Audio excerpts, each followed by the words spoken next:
Welcome back to Season 2 of That's So Second Millennium, the Catholic Science podcast, where we look forward to the new synthesis in the new millennium between faith, philosophy, and science. Welcome to episode 65 of That's So Second Millennium. This is the beginning of our interview with Maureen Condic, the first of 3 segments that we'll be releasing from this interview. So, she is the St. Albert awardee, as we mentioned in the podcast itself. She's a highly decorated embryologist, neuroscientist, as well as someone who, in the throes of the initial enthusiasm about embryonic stem cells, was one of the few people willing to stand up and say this is not just unethical, but from the standpoint of destroying human life, but it's unethical from the standpoint of is a bill of goods being sold to the general public that will not deliver on its promises. We start the conversation with the discussion of Dr. Condic's own life, how she was drawn to science, and specifically to cellular biology, starting from the story of Marie Curie, and then narrowing down to cells, and an interesting discussion of how she sees that process playing out. We discuss, in passing, why chicks are such good subjects for embryology. We discuss Maureen's odd claim that she's a bad Catholic, which I still, I've listened to it now a couple of times, and I still don't entirely follow it. But it involves her journey from a somewhat sheltered Midwestern childhood into the atheist hothouses of the University of Chicago and Berkeley. We discuss and lament something that we take up again in later segments of the interview, the tendency of scientists not to spend any time on philosophical formation. She tells a very poignant story about a call from a man in a desperate situation, one of the people being sold the bill of goods that embryonic stem cells would solve everything. She tells that very poignant story. Bill asks her where stem cell research stands today. We talk a little bit about how you test for plenipotent or totipotent stem cells, which is to say you inject them into a mouse and wait for it to die filled with tumors. And of course, because you depend on me for this kind of high-quality insight, I draw a parallel between the plot of Star Trek 2 and 3 and the concept of proto-matter that plays such a fundamental role in the plot of those movies as an analogy for these stem cells that are just a little too unpredictable to really use for the purposes we've tried to put them to. So that will round out the first segment of this interview. Be a little over 40 minutes by the time we have the entire file. So sit back and enjoy. The audio quality is better than last week. Not what it should be to have archived this conversation, but a lot closer. So hopefully I won't be trying your patience anywhere near this much this week. With that, I'll let myself, the me of several days ago, take it away. Okay, so the mic is now on. We are greatly privileged to have Dr. Maureen Condic from the University of Utah here. She is the one being awarded the St. Albert Award at this year's Society of Catholic Scientists Conference. So we're actually talking the afternoon before the conference begins. So Dr. Condic has her bachelor's degree from the University of Chicago, a PhD from UC Berkeley. That must have been an oppressive environment. And she did a postdoc at the University of Minnesota. She has been at the University of Utah since 1997. Correct. And has been awarded a number of awards, both for her science and for her stand on life issues. So with that, I'm not necessarily one of those people who like to read a speaker's entire, we could go on for 5 minutes and read your entire list of citations. But I would encourage the listener to look them up for himself or herself. And hopefully we can just get started a little bit. So we'd like to talk today both about your personal experience as a researcher in embryology and related fields who has felt the need to stand up for what's true in difficult situations, as well as, sort of the nuts and bolts of what you do, since our audience, I think, is a number of scientists in it, and I think a number of them would be interested in just hearing more about that. Absolutely. I'm happy to be here, and I'm happy to engage all of those topics in whatever order seems to make sense. Okay. Well, we'll do our best. Making sense is something that we work on. It's a goal that we aspire toward. We don't necessarily always get all the way there. So, yeah. So, at what point did you feel drawn toward biology and biological sciences? It's an interesting question, because I think my vocation as a scientist happened quite early. I lived in a small town in the Midwest and was easily bored. So I remember going to my local library, public library, which is a tiny little library. Yeah. And after I had blasted through all of the young adult section and anything else that seemed of interest, I discovered biographies and fell in love with these little stories from history about real people, but with all the drama and heartbreak and everything else that goes along with a biography-worthy individual. Yeah. And being the rather OCD person I was then and still am, I started at 8 and I started reading through all the biographies on the shelf. And I remember vividly that, when I got to see and I read the biography of Marie Curie, I had never, ever encountered anybody who I could relate to as strongly as I related to her. And I remember just closing the book and just going, that's it. I'm going to win the Nobel Prize in Physics and Chemistry. I'm going to die from radiation poisoning. It's just my life. It's going to be like this. It's going to be like this. Right. Yeah. So I decided I was going to be a scientist. My father was a philosopher. My mother was a mom. And they thought I was completely insane and that if I just grew up, this had to have something to do with hormones, because I was probably about 12 at the time. Okay. It would wear off, but it never did. We're still waiting. We're still waiting. We're still waiting. Yeah. So that's how I got interested in science. But how I got interested in biology, I think, I've often speculated that there's kind of a reciprocal relationship between the size of the question, its intrinsic interest, and the precision of the answer. So the really big questions, like, what is consciousness in the brain? Right. How did life evolve? Right. Sort of the things that you can spend your whole life pondering and that are extremely compelling because they encompass such epic dimensions. They're fabulously interesting questions, but the answers to them are inherently imprecise. You can never get a good, clean answer to that question. On the other end, if you're interested in, what the upstream regulatory elements are that drive expression of a particular gene in a particular tissue at a particular time in development, you can get down to a 10 or 11 letter answer to that that's extremely precise and very manipulable, but also intrinsically boring. Right. So this is not a compelling question, but the precision of the answer is extremely intellectually satisfying. So on that trade-off, everybody's got to find a point where the questions are big enough. Yeah. The answers are precise enough that you can be satisfied with those. It's actually tractable. Yeah. So for me, that turned out to be cells. Cells are living units. They have interesting behaviors. They're unpredictable. Mm-hmm. They have an aesthetically beautiful quality to them. You can look at them and be pleased by just their elegance and complexity. But they give you tractable answers. You can get precise enough answers that.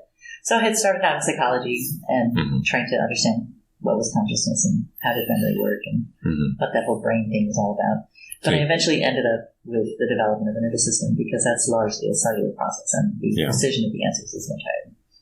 Yeah. You can get to the point where at the end of a 5-year period, you may actually have some answers to a set of questions you asked in the beginning. And you have tools. You have things that can manipulate the system in the future, that you can test hypotheses on a very precise level without ever losing, the beauty and the compelling aspect of a living unit that's responding to your manipulation. So. Yeah, that's true. In ways that I find crystals very elegant, but admittedly they're not as complex.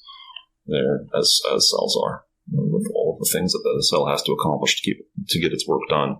So and that was so you've kind of looks like branched out from the nervous system to other fields as well. How has that? So what was your PhD dissertation about? Well, so my PhD was, as I said, sort of in neural development in a very, very simple system. And I was interested in the factors that control a very, very specific behavior of a single cell in the peripheral nervous system of this organism that establishes a very characteristic route that it follows to get to where it needs to go. So, the nervous system is ultimately ends up a big computational machine, but it develops itself without a blueprint, and it has fabulous precision, and the function of the nervous system as a machine, as a calculator, relies on intrinsically very, very precise connections between cells. Yeah. And these cells can be really, really far away from each other in early development. And so it's quite mysterious. How do we wire up the nervous system? So that was my question. How does a cell at a particular location know where it needs to extend, who it needs to talk to, and who it doesn't? Some of this gets refined by behavior later on in development, but as a first pass in the embryo, we set up pretty much the structure of the nervous system with good accuracy. And honestly, we have no clue. Even now, even after my brilliant thesis, which was, I'm sure, earth-shattering and changed the thinking in the field and all of that stuff, we're still... Go back and calculate its age index and all of that. We're still very, very much in the dark about how it is that the basic principles of wiring happen. Yeah. So that's what I started with, was development of the nervous system, but that already put me into the general swimming pool of embryonic development. Right. And nothing develops in a vacuum. So the nervous system is kind of connected to the development of all the other things. Yeah. So the nerves themselves have the glial cells and everything that helps them do what they do. I mean, they're a minority of the cells in the brain, is my understanding. Yes, we have many more glial cells than we have neural cells. But because I was working in a development system, I started getting more and more interested in embryology. How does the whole thing put itself together? Yeah. And I started teaching embryology as a graduate student, and then continued on as a faculty member. So what was your work at the University of Minnesota? What was the focus there?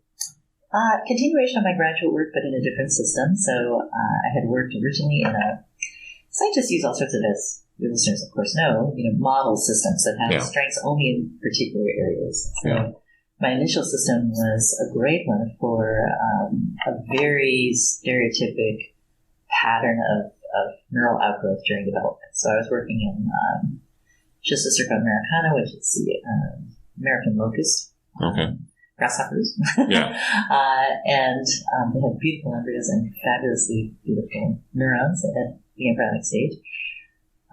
But they weren't a really great system for direct relevance to vertebrate models or to genetics. So as a postdoc at Minnesota, I was transferring to a vertebrate model, so mice and chicks, mostly chicks, looking at various aspects of sensory neural development in that system. Yeah. Okay. And then after that, you got your faculty position at Utah. Yes. So. And carried on. Then moving a little bit more into spinal regeneration. And peripheral nerve regeneration. So that was involving more mammalian models, rat models, mice models, but continuing to work in chicks because they're a really accessible vertebrate model for the kind of cellular manipulations I was doing. Okay, well, that's interesting. I did not know there was a field of biology where they were that much more handy than mice were. Not a great system for genetics, but a really, really good system for cellular manipulation and observation, because you can pretty much leave the embryo intact and still watch what's happening inside. So that's true of other systems as well, but very difficult in mice. Yeah. That's interesting. Yeah, that's all these details you wouldn't know unless you actually tried to get the nuts and bolts of it to actually work. So at what point, what is your history in terms of, your religious outlook? How has that been shaped over time? I hate to characterize myself as a bad Catholic, but I'm kind of a bad Catholic. I was raised Catholic. My father and mother were both very, very faithful people and very, very smart people. And so I started out in the faith with not a lot of questioning, because I trusted my parents. They were smart. They believed in this, so why not? And it didn't really seem to make much of a difference to me. Of course, in college, I went to the University of Chicago, was learning with. Oh gosh, yeah. And then Berkeley. Then Berkeley, a lot of people who disagreed with that view. Yeah. And at that point, I'd already had my Maria Curie, epiphany, and so I knew that this was who I was going to be, and it. If I were to define myself, I would define myself first as a scientist. I think it's so absolutely intrinsic to the way I look at the world. Yeah. That everything has to be based on evidence. It has to be based on logic and reason. It can't be self-contradictory. Yeah. This is just how my brain works. So where does Catholicism fit in with that? Yeah. I think a lot of people, when they first encounter other individuals who question their faith or the way they were raised, and if they have that mindset, if they have an analytic mindset, sometimes they just cave.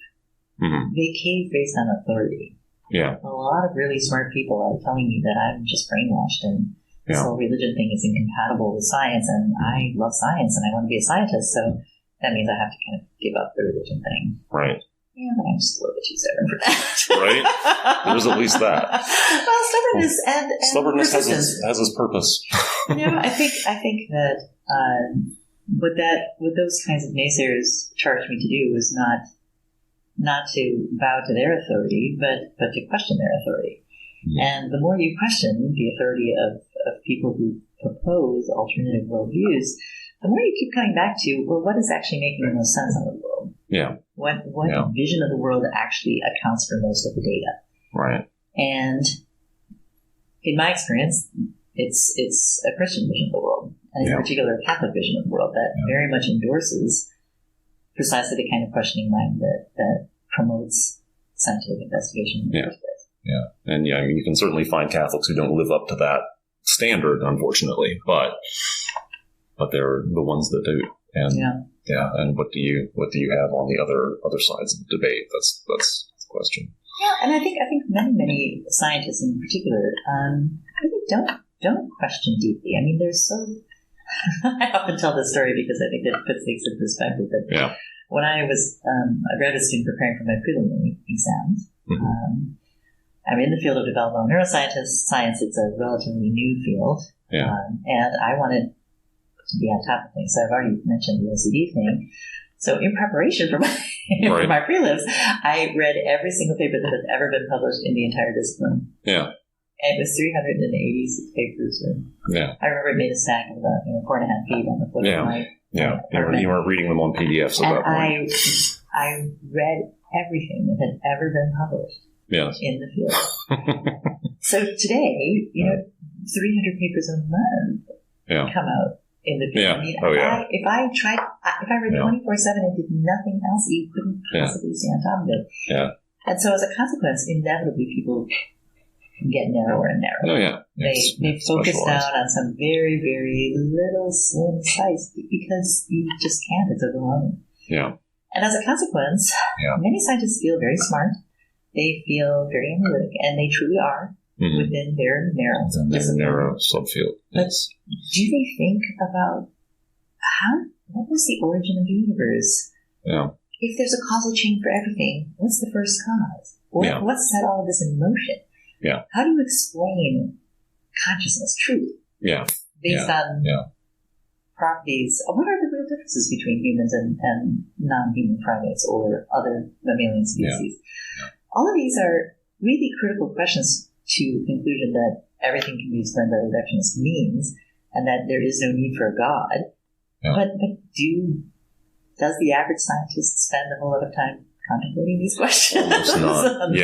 Because they have no time. There is that too. Yeah, I mean that's that side of it. But it's it is a deficiency in the way we teach science, the way we train scientists. It doesn't have to be that way, but that is what we've drifted into. Yeah. I mean, I was very fortunate to have a capstone experience in my own undergrad where we actually looked at philosophy of science. We read some Popper. We read some Kuhn. We looked at the history of geology as a discipline and its own recent history, which at that time people who were still very much active had lived through the plate tectonics revolution. Oh, wait, all these ideas we had about how mountains were built are wrong. They're actually quite wrong. And that, that I think that also has put some humility in the field in a certain sense, like, which is wearing off now, as it inevitably has to. But not everyone gets that by any stretch. They don't, and I think particularly in biology, there's such an intoxication with success. Yeah. We've had so much phenomenal success in understanding the basic underlying mechanisms of life and applying it to human disease and to drug design and to all of the things that have been so amazingly powerful in the last 20, 30 years of science. Mm-hmm. Within the field of biology, people are very confident. Yes. that they're on top of their game, that they can answer all the other questions and all the questions that, this weak and small-minded people ponder as they cling to their guns and their Bibles. Right. We don't really have to think about it. We don't have to worry about that. Because, we're changing the world here and, making progress and redefining the species and curing disease. And what more do we need to do? Right. Yeah. For the people that we choose to let into the sphere of people whose problems we care to solve, as opposed to the people we're willing to use in order to solve the actual problems. But, so we talked about it a little bit before we started recording. What has been your experience as being, someone with this background and then making your way through the academy and the larger political world that's connected to it? I mean, obviously, you're here to be awarded partly because people believe that you took a very courageous stand against people and have taken a lot of bullets. Yeah, I suppose I have. I tend to not think of it in those terms. I think at every step where I've exposed myself to the ridicule of my profession and the inevitable consequences of that ridicule, it's always been for a reason, and the reason always had to do with upholding the truth. I mean, the main event that got me started in public advocacy and public education, which is definitely the area in which I've taken the most, where I've earned the name pariah in the eyes of my colleagues. Right. All started because back in 2000, I had some really strong results on the topic of neural regeneration, of adult regeneration. And I'm not a physician, I'm a PhD scientist. Yeah. But the NIH picked up this result and it ended up getting into the popular press. And suddenly, from all over the world, I started getting phone calls and emails from spinal injured individuals who wanted to know if my results were going to get them out of the wheelchair. Yeah. I have, at that time, did not appreciate, but I've come to appreciate, and I still work with this community of patients, how very, very aggressive they are and very well educated, and really self-advocates, go out and try to find answers to their problems. Yeah. So I developed kind of a standard reply. This is basic research. I'm very optimistic that it may someday translate into, and that satisfied most people. Until I truly had an event that changed my life and put me on a very different course of action. And you'll have to apologize if I cry about this, because I often do. I got a phone call from a young man whose wife and 5 children had been hit by a drunk driver. And his wife and the 3 older kids died at the scene of the accident, and the 2 little babies, who were both under the age of 5, were high-level cerebral, ventilator-dependent quadriplegic. Yeah. And he's crying on the phone. Yeah.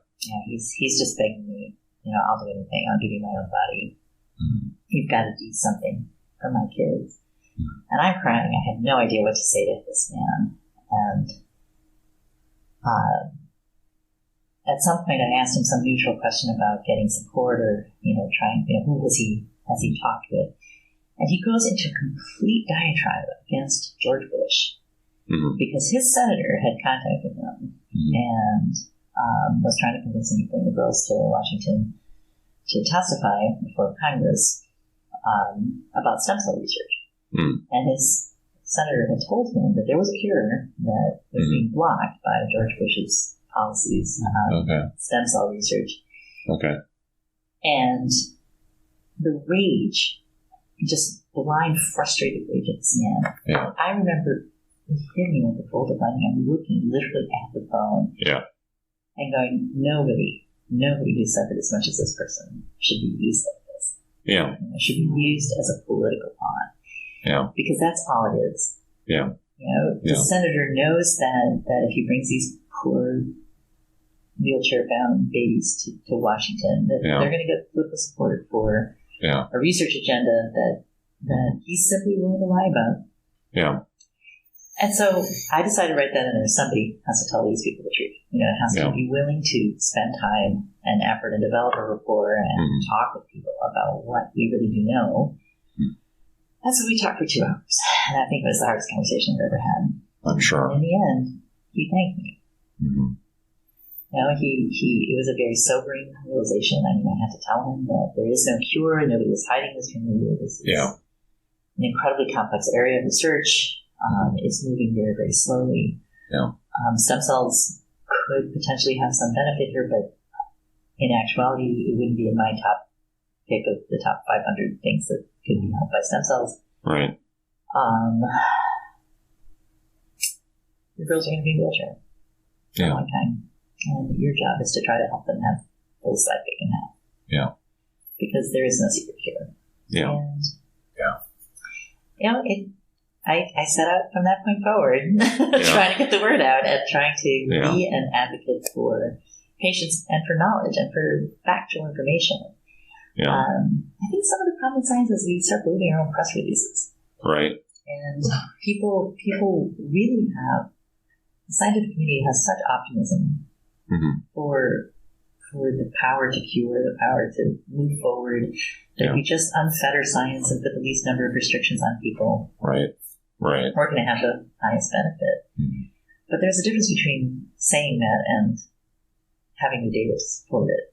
Right, right. So that's what I've tried to do, and I do it a lot. I fly all over the world and talk to people about what we know, what we don't know, what we're unlikely to ever know, and why. Mm-hmm. That's a tall order. Oh well, we all do our part in some way, but I think the more you do it, the easier it gets. You find ways of speaking to people that bring with them and that help them wrap their heads around these very, very complex topics in a manner where they can assume the responsibilities of responsible citizenship. They can influence the political process in an appropriate way without relying on scientists who have conflicts of interest and a vested interest in having things come out in a particular way. Yeah. Yeah.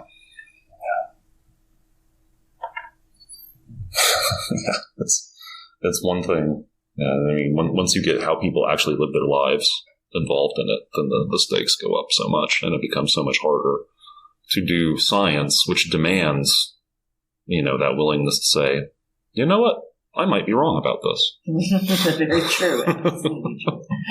Especially when you've invested so much of your life and so much public money and the effort of your trainees and everyone else, and being willing to accept no for an answer is a tough job. Yeah. If I just get a few more data points and I try another couple of statistical analyses, maybe I'll get something that makes it look like it's a success. It's a temptation. It's a difficult temptation to turn down.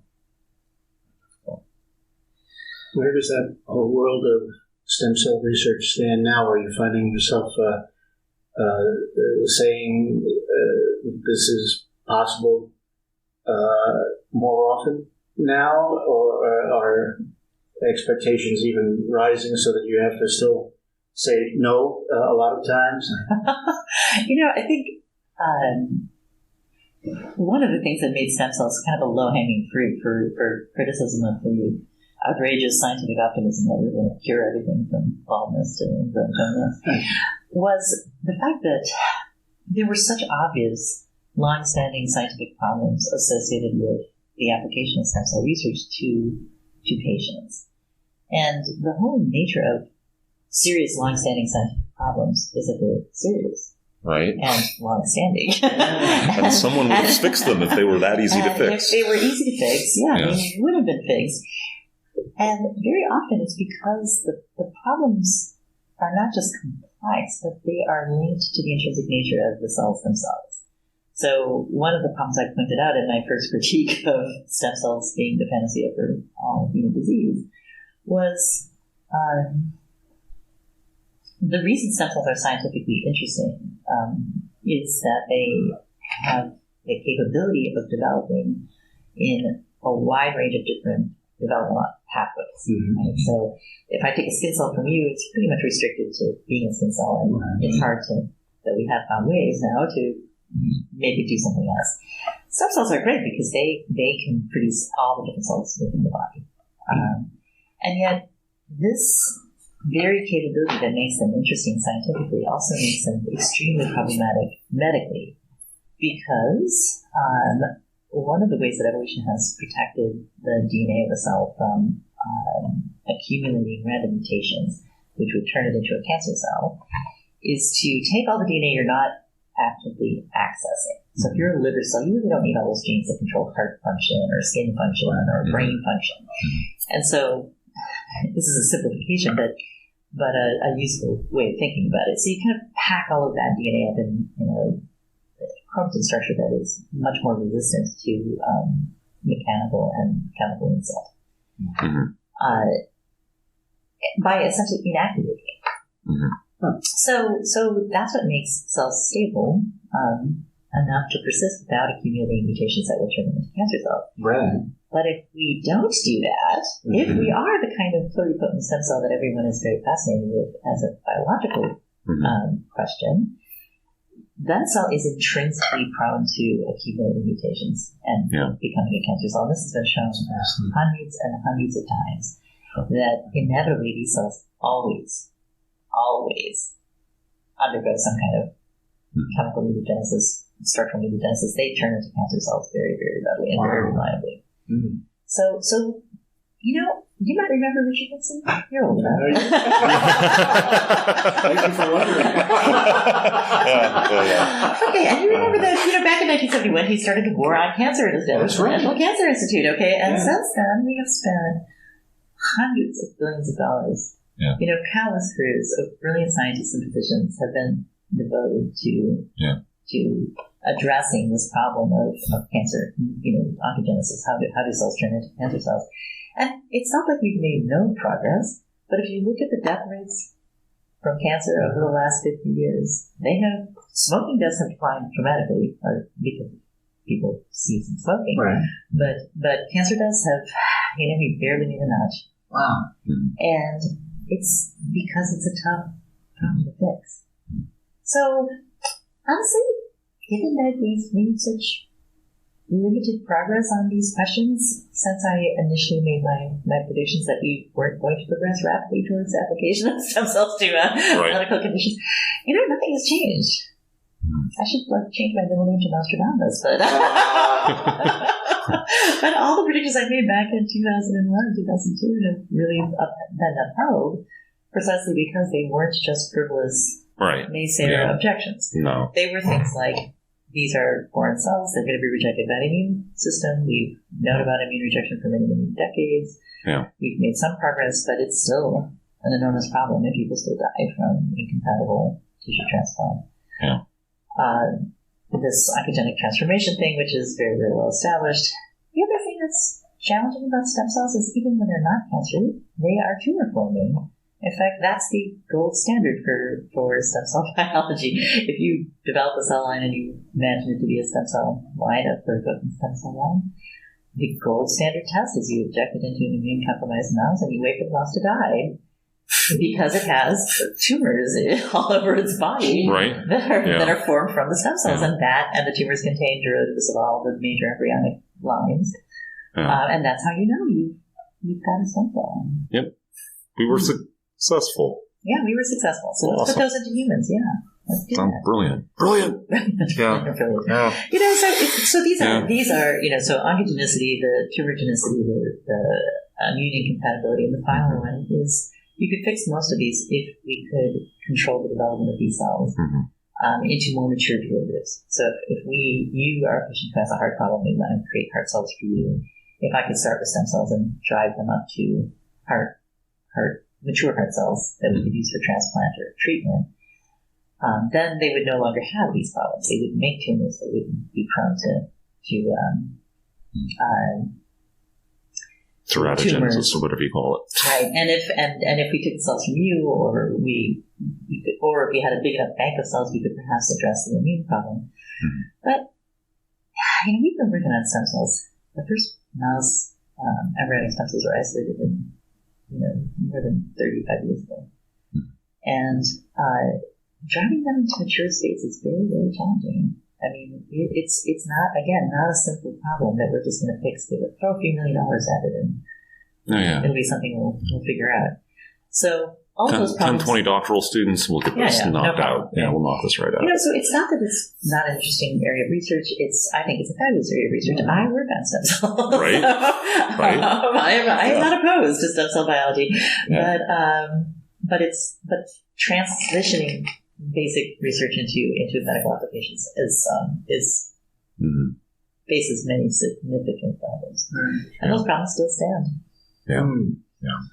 And is there still that polemic between embryonic stem cells and as a layperson, I'm not sure, is that the pluripotent stem cells? Embryonic stem cells versus what people would generally just call adult stem cells, more tissue-specific stem cells. Exactly.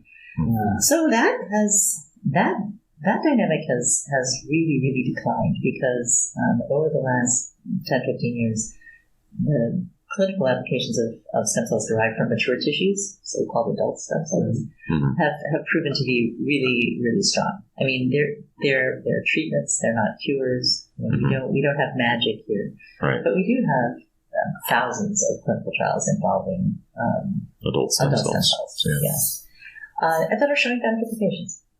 And so, I think. The other big new player in the field, of course, is the reprogrammed cells that Yamanaka won the Nobel Prize for. Those cells have proven to be wildly popular among scientists because they're easy to make. They sidestep all of the ethical issues. We don't have to worry about getting eggs. We don't have to worry about making embryos and then destroying those embryos. Yeah. But they're a lot simpler. Honestly, we don't have to have a relationship with a fertility clinic who's going to give us spares and right. Yeah, so definitely that has been a game changer in the field as well.